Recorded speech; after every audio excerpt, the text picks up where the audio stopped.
Okay, so this is how to rattlecan your airsoft gun like a military guy would do. First up, you will need some masking tape. Next, you'll need something for texture. This is a laundry bag. You can also use tape, dial dish soap. I'll show a couple of those. You'll need some scissors to cut things. If you're using a laundry bag, you'll want to cut the pieces to shape so that you can wrap them around whatever you're going to spray paint that texture over. So I've got the barrel. I cut a long 2-inch, 3-inch wide piece to wrap around the whole barrel and tape it down, and this is going to go on the buttstock. You basically just cut it to fit and then tape it over. Next up is covering the areas where you don't want paint to get in. This is the inside of the barrel where the bucking and the inner barrel are. The end of your tracer unit, so front and back end of your barrel. Here I'm doing the front lens of the red dot. Doesn't need to be perfect. You just need to cover the lens. Just squeeze the edges down to make sure the tape doesn't fall off, and the back side as well, front and back of the red dot.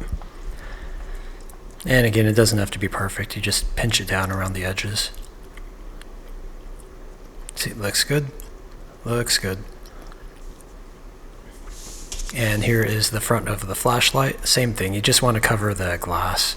Doesn't have to be perfect. I think mine took 3 pieces of masking tape.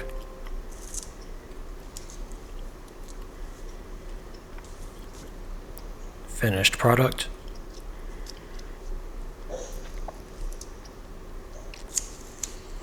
And the trigger, you don't want to get paint into your trigger because it'll get into your engine or it'll get into your gearbox. You just don't want paint getting into the internals.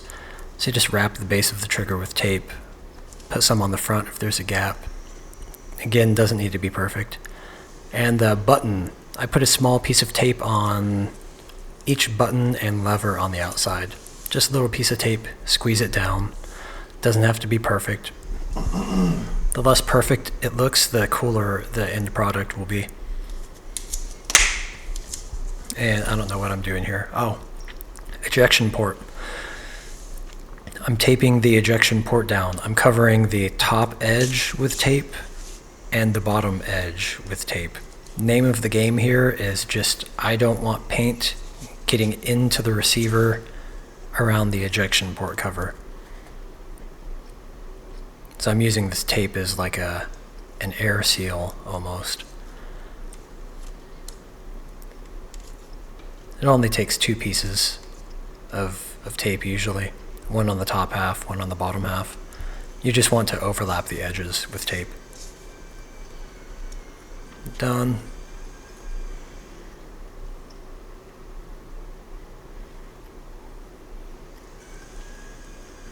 And the front of the receiver.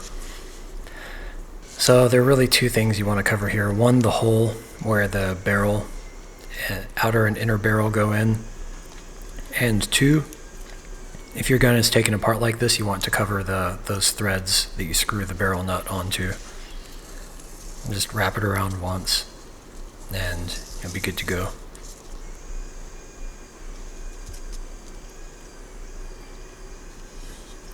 Next up is magwell. Why cover the magwell? Well, you don't want paint going up into the gun and going into, what is it, the hop-up housing? Is that what it's called?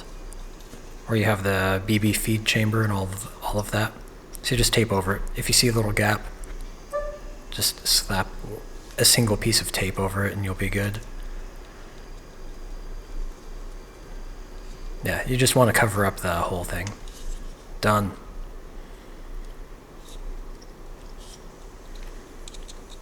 If you're using HPA, you want to cover up the nipple. It was easy on my end. I just put one piece over the end and then wrapped a piece around it. That way the hole itself is covered and the quick disconnect nipple is covered. See, air hole is covered. So is the QD. And buttstock. So I've got this rubber pad on the buttstock, so I just don't want paint on that. Paint on rubber things ends up chipping because the rubber flexes, and dried paint starts chipping away. If you're taping anything that has a rounded edge, you can just kind of pinch down the edges, pinch them together, and it'll make a nice rounded shape. Nice little arts and crafts tip. So the on the stock where my cheek would rest, I'm putting tape there because I don't want paint there. The paint will rub off over time. I don't want it on my face. I mean, who would? So finished product. Once it's spray painted, I'll rip the tape off. And what's left? The grip. I've kind of learned this over time. If you don't tape off the grip, if you have paint on the grip, it'll get worn off real fast. All right, now the actual spray painting. I'm just doing 2 lines. Dishwasher soap pattern. This is popular. Dishwasher soap, just drop it over in a long zigzag pattern over the item. Dishwasher soap goes on the item, then spray paint goes over the item. Where there's a dishwasher soap, the paint won't stick, so you get a cool pattern. Now, you want the spray paint nozzle to be 4 to 8 inches away. If it's too close, it'll pull on what you're spray painting, and you'll get a thick, too glossy layer of paint that'll chip off later. So remember, hold the nozzle further away from the item, 4 to 8 inches. Here's the laundry bag. I'm just going to cover the whole top half, top, left side, and right side. So that's the top, the right side. Now I'm spray painting the left side. Once this paint dries, I'm going to give it 30 minutes. Once it dries, I'll flip the items. All right, so now it's dry. Flipping them over, and then we'll spray paint the other side. I only put the dishwasher soap on one side. Be careful, the dishwasher soap is kind of gummy and it has paint on it, so you'll get paint on your hands here. But I'm just flipping everything. Shake the can 4 to 8 inches away. Spray 2 more stripes. And over the laundry bag.